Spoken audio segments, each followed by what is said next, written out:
An industrial building repurposed as a craft tap room, that's pretty common. Men with beards, flannel shirts, that's pretty common. But at Urban Growler, not only are their beers uncommon, but so is their story. I'm Scott Blankenship, this is Hop Notes.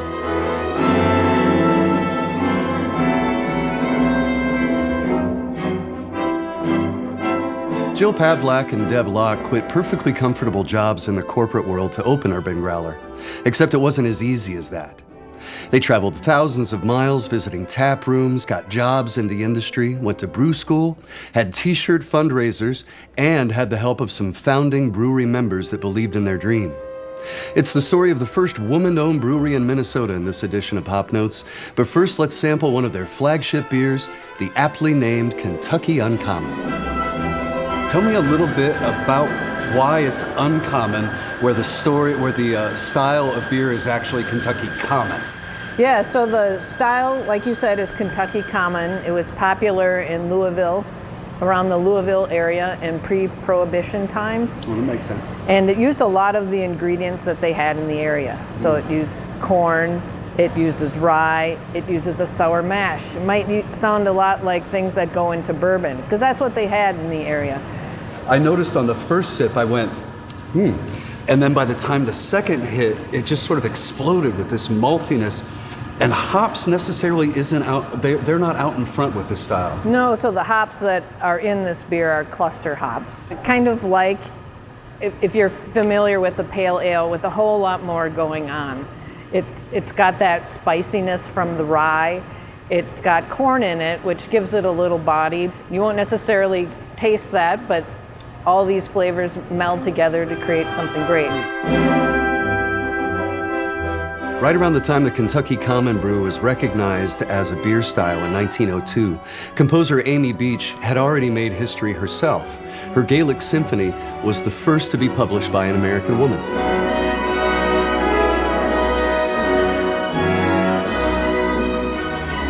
Kentucky Common came about when Irish and Scottish immigrants in the region wanted a beer like they used to drink back home, and they used the ingredients around them to try to recreate it. For the Gaelic Symphony, Beach said that the inspiration sprang from the common joys, sorrows, adventures, and struggles of the Irish people. The simple, rugged, and unpretentious beauty of Irish melodies led me to take pen in hand. There's a lot of stereotypes surrounding craft beer, probably just as many surrounding classical music. But for as long as there has been classical music, women have been involved in making it. And the same goes for beer. You can go back hundreds and hundreds of years, and you'll find that women were the brewers. We are still definitely a minority, but there's no reason women can't brew beer. Used to be part of the household duties long ago, and you don't need a beard to brew beer. So when I was in brewing school, there were several women in my class, so it's increasing in numbers. And one of your goals here at Urban Growler is a sense of inclusivity. Yes, well, when we were 6 years in planning, Deb and I traveled all over the country and visited tap rooms. And one thing we noticed is we felt sort of ignored or maybe underrepresented as women. And so it's really important to us to build a brewery with women in mind, but never at the exclusion of men. Everyone is welcome here, no matter how you vote, who you love, how you identify, all are welcome, because we know what it's like to not feel included.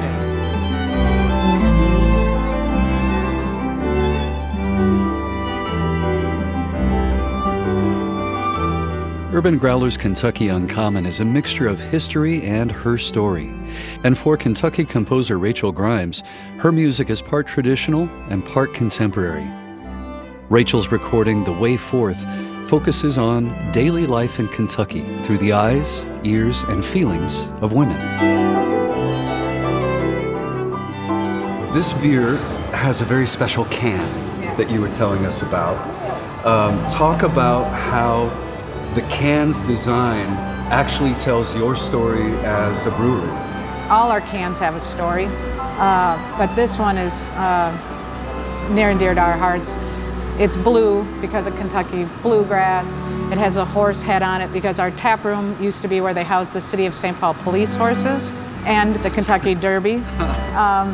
And there's also a horseshoe on our can, and there are 13 rivets in that horseshoe.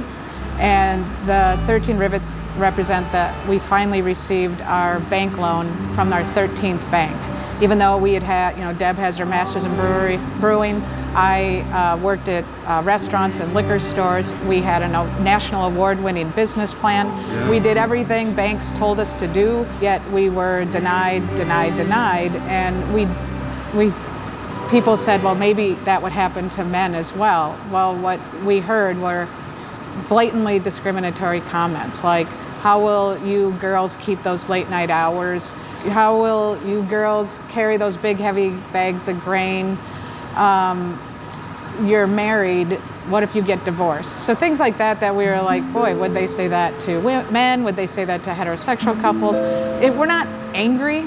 We just want to share our story to make it a little easier for the next folks that come along that want to do what they love. And the fact that we were not getting funded we had to get creative in our funding. So we did open houses and we told our story over and over again. And we were able to raise the money we needed and then some because the community wanted to be a part of the first women-owned brewery in the state. So we're pretty proud of that fact, and we also feel an amazing sense of responsibility to be one of the top breweries. It has to feel like there's a lot of eyes on you. Absolutely. And I would say we're the two most critical of our four eyes.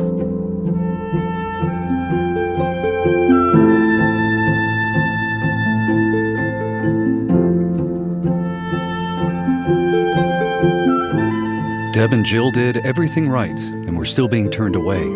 Well, Deb has an idea on how banks can be more fair and equitable. What I would like to say is I hope that they maybe even consider taking the names off applications. Right. We think just first initial, last name, or something like that. Or give it a number system. Just remove gender from the process. You know what that's reminding me of? A lot of orchestras, when they audition players. Oh, they put them behind a curtain, there's right? A screen. Now it goes, and it goes even deeper than that. They will tape down a runner carpet so that you can't hear what kind of shoes are going out. Right. And sometimes the orchestra never takes down the curtain. But some of them will wait until the final round and then it comes down because they want to see how you're going to interact with other members of the orchestra and things. That's brilliant. Things like that. Yeah. The banks need that.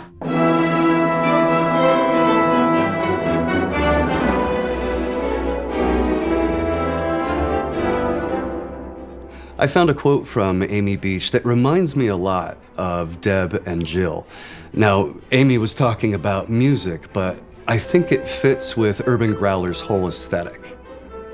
Create something which demands expression from the depths of your soul. If you feel deeply and know how to express what you feel, you make others feel.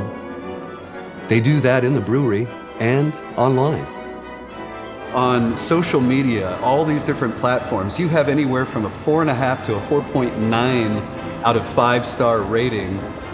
But with hundreds of ratings, though, your marks are so high. You actively engage people through social media, don't you? Absolutely. I never turn it off. I'm constantly looking at reviews. I will never totally stop paying attention. Until the day I'm probably 6 feet under, I'll still be checking reviews because it matters to me. Yeah. But it's also Jill's voice. Jill is the voice of Urban Growler, so she is one of the funniest people I know. She is the funniest person I know, and she's very warm and welcoming, and I think that comes through, because it's authentic. That's Jill.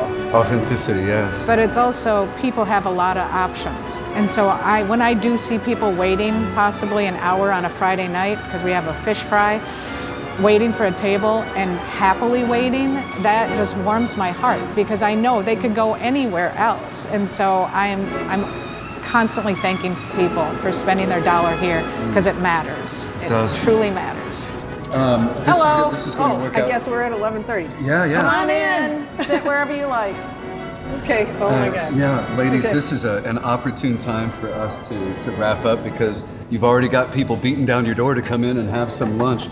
both of you have just made me feel so welcome from the very first time that we started talking about having you in here on the program. And I love the Kentucky Uncommon. This is just a Glad triumph. you like it. Yeah. Thank you so much. Thanks to you, ladies, very much. I'm Scott Blankenship at Urban Growler in St. Paul with Hop Notes. Cheers. Cheers.